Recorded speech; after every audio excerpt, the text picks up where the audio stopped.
in partnership with CommSec. Okay, so further to the point about investors running for the hills, Ryan Felsman, good morning to you. How bad's it going to get today? Well, Pete, it's going to be a brutal day for Aussie investors, unfortunately. In fact, we're expecting to see capitulation with the ASX SPI futures pointing down by 331 points or 4.3%. If that does materialise, it would be the worst day since the 1st of May 2020 at the height of the pandemic. Aussie shares are already at 8-month lows at the moment. And of course, not helping the situation was a continued plunge on Wall Street on Friday.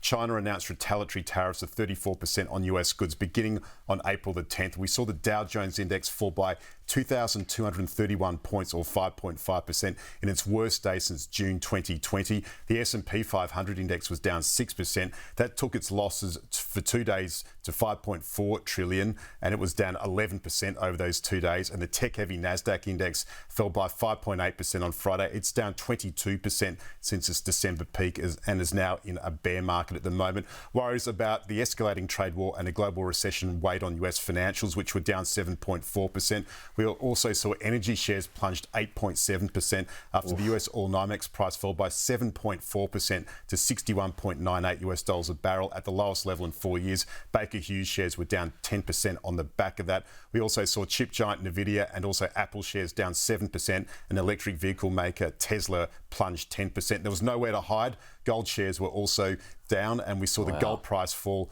by 2.8% to $3,035.40 an ounce, and copper futures fell by 8.9%, the most since the pandemic. The Aussie dollar, Pete, is currently trading at a 5-year low against the greenback at 59.95 US cents. Oh, there are going to be a lot of people worried about that, plus their superannuation balances today. That's going to be a shocker. Ryan, thank you. We'll chat to you in a few hours.